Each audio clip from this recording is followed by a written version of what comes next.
من الشيطان الرجيم بسم الله الرحمن الرحيم اللهم صل على محمد وآل محمد وعجل فرجهم رب اشرح لي صدري ويسر لي أمري واحلل عقدة من لساني يفقهوا قولي اللهم صل على محمد وآل محمد وعجل فرجهم السلام علیکم ورحمۃ اللہ وبرکاتہ۔ زہرا کلاسز رمضان المبارک اسپیشل درس نمبر 25 ہے۔ درس کی ابتدا سے پہلے تمام خوران کی خدمت میں روز آنا کی طرح آج بھی ایک عرض پیش کرنا ہے کہ زہرا کلاسز کے زیر اہتمام ماہ رمضان المبارک کی جو اسپیشل کلاسز چل رہی ہیں، اس کا درس الحمدللہ آپ لوگوں کے درمیان روزانہ بیان کیا جا رہا ہے، آپ لوگوں کی خدمت میں پیش کیا جا رہا ہے،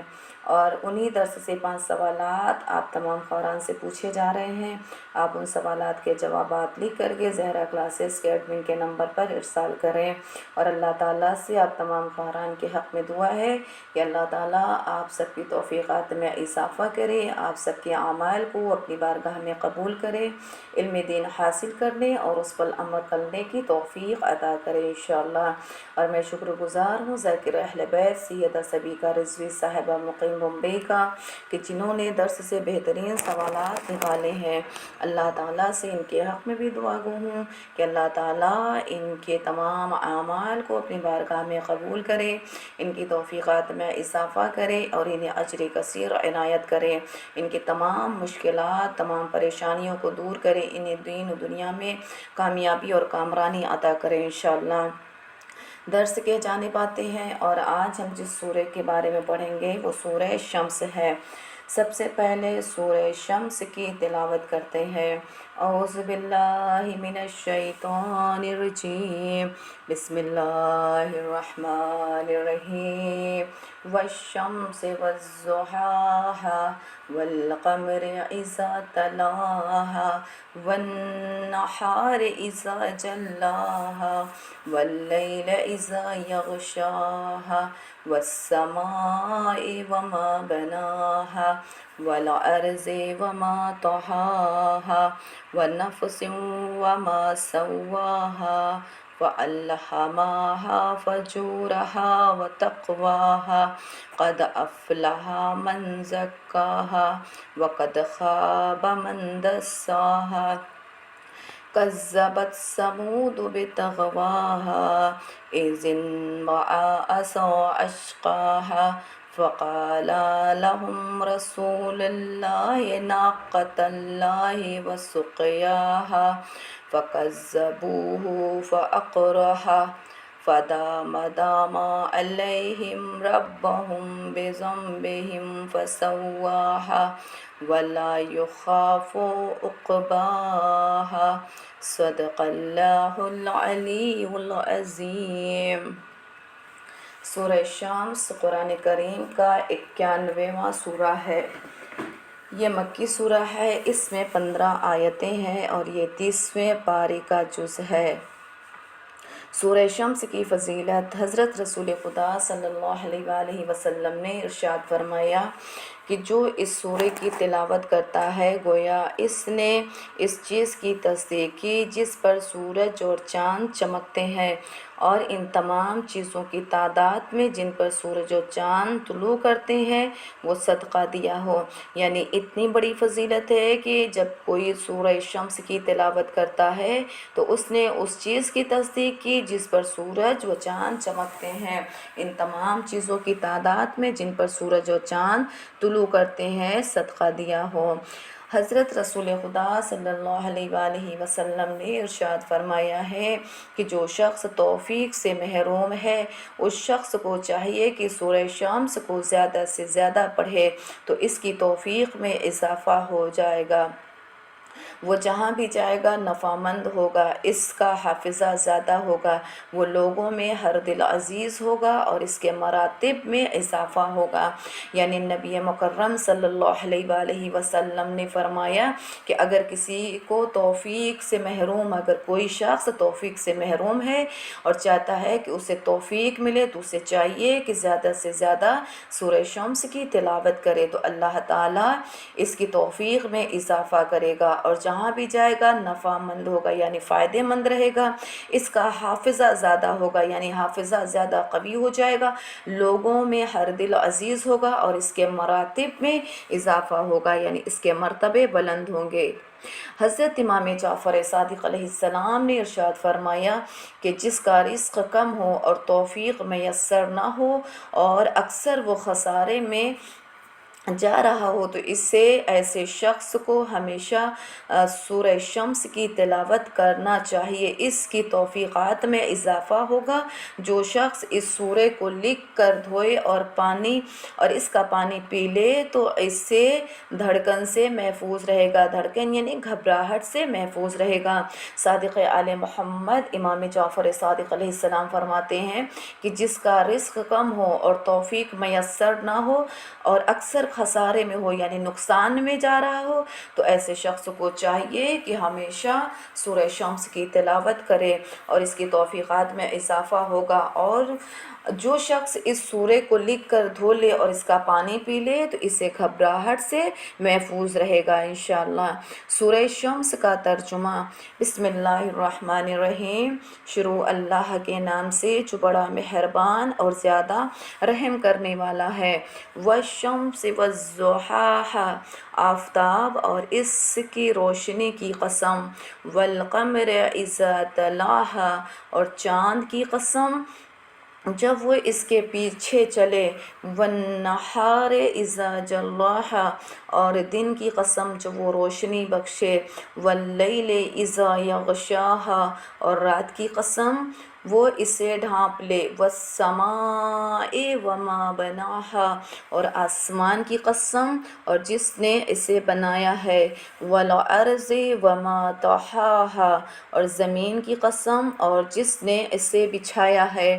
ونفس وما سواها، اور نفس کی قسم اور جس نے اسے درست کیا ہے۔ فَأَلْهَمَهَا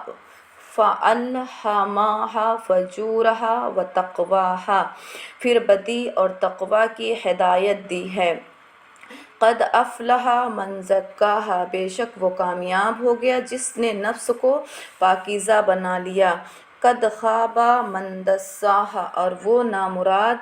ہو گیا جس نے اسے آلودہ کر دیا۔ کذبت ثمود بطغواها، سمود نے اپنی سرکشی کی بنا پر رسول کی تکذیب کی۔ اذ انبعث اشقاها، جب ان کا بدبخت اٹھ کھڑا ہوا۔ فقال لهم رسول اللہ ناقۃ اللہ وسقیاها، تو خدا کے رسول نے کہا کہ خدا کی اونٹنی اور اس کی سیرابی کا خیال رکھنا۔ فکذبوا فعقروها، فدام علیہم ربہم بذنبہم فسواها، تو ان لوگوں نے اس کی تکذیب کی اور اس کی کونچیں کاٹ لیں، تو خدا نے ان کے گناہ کے سبب ان پر عذاب نازل کر دیا اور انہیں بالکل برابر کر دیا۔ ولا یخاف عقباها، اور اسے اس کے انجام کا کوئی خوف نہیں ہے۔ یعنی سورہ شمس میں پروردگار عالم نے ابتدائی قسمیں کھائی ہے۔ اللہ نے کہا آفتاب اور اس کی روشنی کی قسم، اور چاند کی قسم جو اس کے پیچھے پیچھے چلتا ہے، اور دن کی قسم جو وہ روشنی بخشے، اور رات کی قسم جو وہ اسے ڈھانپ لے، اور آسمان کی قسم جس نے اسے بنایا ہے۔ اور زمین کی قسم جس نے اسے بچھایا ہے، اور نفس کی قسم جس نے اسے درست کیا ہے، پھر بدی اور تقوی کی ہدایت دی ہے۔ بے شک وہ کامیاب ہو گیا جس نے نفس کو پاکیزہ بنا لیا، اور وہ نامراد ہو گیا جس نے اسے آلودہ کر دیا۔ سمود نے اپنی سرکشی کے بنا پر رسول کی تکذیب کی ہے۔ جب ان کا بدبخت اٹھ کھڑا ہوا تو خدا رسول نے کہا، خدا کی اونٹنی اور اس کی سیرابی کا خیال رکھنا، اور تو ان لوگوں نے اس کی تکذیب کیا اور اس کی پونچھیں کاٹ لیں، تو خدا نے ان کے گناہوں کے سبب ان پر عذاب نازل کر دیا اور انہیں بالکل برابر کر دیا، اور اسے اس کے انجام کا کوئی خوف نہیں ہے۔ ماہ رمضان المبارک کے 25ویں دن کا ثواب۔ حضرت رسول خدا صلی اللہ علیہ وآلہ وسلم نے فرمایا کہ اللہ تعالیٰ 25ویں دن عرش کے نیچے سبز رنگ کا 1000 قبہ بنائے گا، اور ہر قبے کے سر پر نور کا ایک خیمہ ہے، اور اللہ فرمائے گا، اے امت محمد صلی اللہ علیہ وآلہ وسلم، یہ میں اور تمہارے پروردگار ہوں اور تم میرے بندے ہو، میرے عرش کے سائے میں طلب رحمت کرو، ان قبوں میں کھاؤ پیو، تمہارے لیے گوارا ہے، یہاں نہ کوئی خوف ہے نہ غم ہے۔ اے امت محمد صلی اللہ علیہ وآلہ وسلم، یہ مجھے اپنی عزت و جلالت کی قسم کہ تم لوگوں کو اس طرح جنت میں داخل کروں گا کہ سب کے سب تعجب میں مبتلا ہو جائیں گے۔ پروردگار عالم آج 25ویں دن اپنے نبی کی امت کو تحفہ دے رہا ہے ثواب کے شکل میں، کہ اللہ تعالیٰ فرماتا ہے کہ 25ویں دن عرش کے نیچے سبز رنگ کا 1000 قبہ بنائے گا، ہر قبے کے سر پر نور کا ایک خیمہ ہے، اور اللہ فرمائے گا، اے امت محمد صلی اللہ علیہ وآلہ وسلم،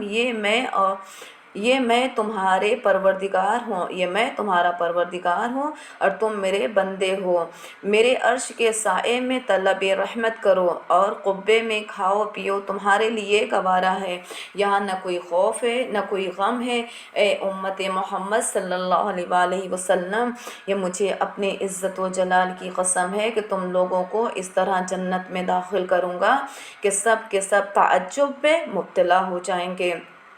اتنی بڑی نعمت اللہ نے عطا فرمائی ہے کہ وہ قبہ عطا کرے گا کہ جس میں نہ کوئی غم ہوگا نہ کوئی خوف ہوگا، جو مرضی ہے اسے کھاؤ، جو مرضی ہے وہ پیو، جہاں چاہو وہاں رہو۔ اور پھر خدا کہتا ہے، مجھے اپنے عزت و جلال کی قسم ہے کہ میں تم لوگوں کو اس طرح جنت میں داخل کروں گا کہ سب کے سب تعجب میں مبتلا ہو جائیں گے۔ ماہ رمضان المبارک کے 25ویں دن کی دعا۔ اللہم صلی علی محمد وآل محمد وعجل فرجہم، اللہم اجعلنی فیہ محبا لأولیائک ومعادیا لأعدائک، مستنا بسنت خاتم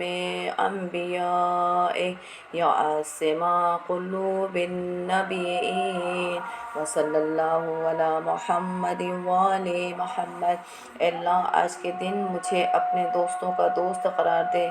اور اپنے دشمنوں کا دشمن قرار دے، اور مجھے اپنے نبیوں کے خاتم کے سنت پر قائم رکھ۔ اے نبیوں کے دلوں کی نگہداری کرنے والی ذات گرامی، پروردگار عالم سے ہم دعا کر رہے ہیں کہ اے اللہ، آج کے دن مجھے اپنے دوستوں کا دوست قرار دے۔ جو تیرا دوست ہے یقیناً ہمارا شمار بھی انہی دوستوں میں قرار دے، ہمارا بھی شمار انہی لوگوں میں ہو۔ اپنے دشمنوں کا دشمن قرار دے، اور جو تیرا دشمن ہے ہمیں بھی ان کے دشمنوں میں قرار دے، اور مجھے اپنے نبیوں کی خاتم کے سنت پر قائم رکھ، ہمیں اپنے نبیوں کے خاتم کے سنت پر قائم رکھے۔ اے نبیوں کے دلوں کے نگہداری کرنے والی ذات گرامی، ماہ رمضان المبارک کے احکام اور مسائل بیان کرتے آ رہے ہیں۔ کل بھی ہم نے زکوٰۃ اور خمس کے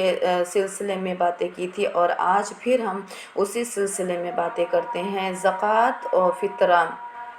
مسئلہ نمبر 2008، جو مہمان عید الفطر کی رات غروب کے بعد وارد ہوا، اگر وہ صاحب خانہ کے وہاں کھانا کھانے والا شمار ہو تو اس کا فطرہ صاحب خانہ پر احتیاط کی بنا پر واجب ہے، اور اگر کھانا کھانے والا شمار نہ ہو تو واجب نہیں ہے۔ وہ شخص جس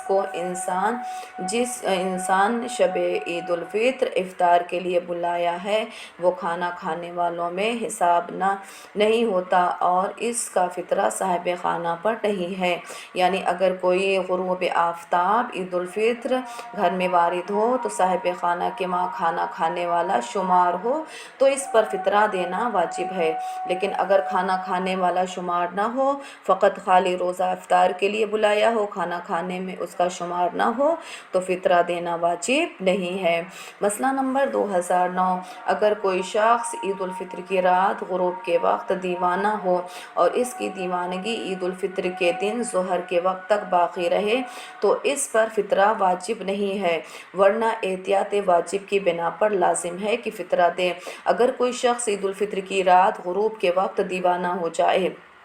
یعنی وہ پاگل پن ہو جائے یا دیوانگی یا پاگل پن اس پر سوار ہو جائے یا دیوانگی آ جائے اور عید الفطر کے دن ظہر کے وقت تک باقی رہے تو اس پر فطرہ واجب نہیں ہے، اور اگر دیوانگی نہیں ہے، اگر پاگل پن نہیں ہے تو احتیاط واجب کی بنا پر لازم ہے کہ فطرہ دیں۔ مسئلہ نمبر 2010، غروب آفتاب سے پہلے اگر کوئی بچہ بالغ ہو جائے یا کوئی دیوانہ عاقل ہو جائے یا کوئی فقیر غنی ہو جائے تو اگر وہ فطرہ واجب ہونے کے شرائط پوری کرتا ہے تو ضروری ہے کہ فطرہ دے۔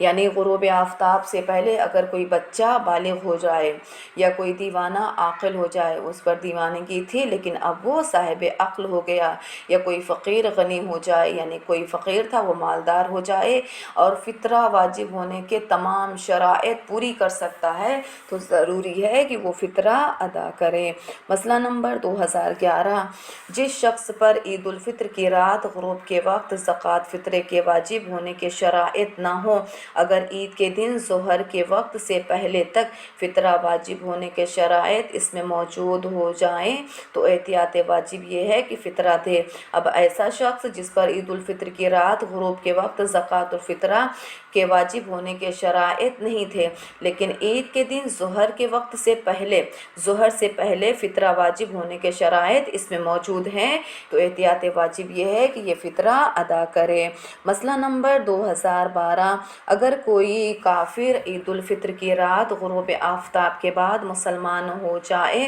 تو اس پر فطرہ واجب نہیں ہے، لیکن اگر ایک ایسا مسلمان جو شیعہ نہ ہو عید کا چاند دیکھنے کے بعد شیعہ ہو جائے تو ضروری ہے کہ فطرہ دے۔ اگر کوئی کافر عید الفطر کی رات غروب آفتاب کے بعد مسلمان ہو جائے تو اس پر فطرہ واجب نہیں ہے، یعنی اگر کافر غروب آفتاب کے بعد مسلمان ہو رہا ہے تو اس پر فطرہ واجب نہیں ہے، لیکن اگر ایک ایسا مسلمان جو شیعہ نہ ہو اور عید کا چاند دیکھنے کے بعد شیعہ ہو تو ضروری ہے کہ فطرہ دے۔ یعنی اگر کافر ہے مسلمان ہو رہا ہے غروب آفتاب کے وقت تو اس پر فطرہ واجب نہیں ہے، لیکن ایک ایسا مسلمان جو مسلمان ہے لیکن عید کا چاند دیکھنے کے بعد وہ شیعہ ہو جائے تو اس پر ضروری ہے کہ وہ پھر فطرہ ادا کرے۔ ماہ رمضان المبارک کے 25ویں دن کی نماز، علامہ مجلسی رحمہ علیہ نے زاد المعاد میں ماہ رمضان المبارک کے ان خصوصی نماز کو لکھا ہے: شب 25 8 رکعت نماز ادا کرے، ہر رکعت میں سورہ حمد کے بعد 10 مرتبہ سورہ توحید پڑھے۔ اللہ تعالیٰ سے دعا ہے کہ پروردگار عالم جو اس درس میں آ رہے ہیں، ویڈیو کو آگے شیئر کر رہے ہیں، اللہ تعالیٰ ان سب کی توفیقات میں اضافہ کرے، ہم سب کو علم دین حاصل کرنے اور اس پر عمل کرنے کی توفیق عطا کرے، ہم سب کو واجبات ادا کرنے، تمام محرمات سے بچنے کی توفیق عطا کرے، ہم سب کے گناہ کبیرہ و صغیرہ کو معاف فرمائے، امام زمان اجل اللہ تعالیٰ فرج و شریف کے ظہور میں تعجیل کرے اور ہم سب کو ان کے امام انصار میں شمار کرے انشاءاللہ۔